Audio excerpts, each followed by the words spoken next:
ವೀಕ್ಷಕರೇ, ನೀವು ಮಹಾಭಾರತದ ಕಥೆಯನ್ನು ಒಂದು ಸಾರಿ ಕೇಳಿದ್ದೀರಾ ಅಥವಾ ನೋಡಿದ್ದೀರಾ ಅಂದರೆ ಅಶ್ವತ್ಥಾಮನ ಪಾತ್ರ ನಿಮ್ಮನ್ನು ಖಂಡಿತ ಹಿಡಿದಿಡುತ್ತೆ.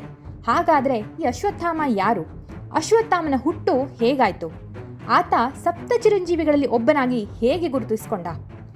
ಚಿರಂಜೀವಿ ಆಗುವಂತಹ ವರವನ್ನು ಪಡೆದರೂ ಕೂಡ ಶ್ರೀಕೃಷ್ಣ ಪರಮಾತ್ಮನಿಂದ ಶಾಪಗ್ರಸ್ತನಾಗಿದ್ದಾದರೂ ಏಕೆ? ಅಶ್ವತ್ಥಾಮ ಇಂದಿಗೂ ಕೂಡ ಈ ಭೂಲೋಕದಲ್ಲಿ ಲೌಕಿಕ ಜೀವಿಗಳ ಮಧ್ಯ ಸಾವಿಲ್ಲದೆ ಏಕಾಂಗಿಯಾಗಿ ಅಲೆದಾಡ್ತಾ ಇದ್ದಾನ? ಇವೆಲ್ಲದರ ಮಾಹಿತಿಯನ್ನು ನೋಡೋಣ ಬನ್ನಿ. ಇಷ್ಟಕ್ಕೂ ನೀವು ಕಥಾಮೃತ ಚಾನಲ್ಗೆ ಇನ್ನೂ ಸಬ್ಸ್ಕ್ರೈಬ್ ಆಗದೆ ನೋಡ್ತಾ ಇದ್ದರೆ ದಯವಿಟ್ಟು ಸಬ್ಸ್ಕ್ರೈಬ್ ಆಗೋದನ್ನು ಮರಿಬೇಡಿ.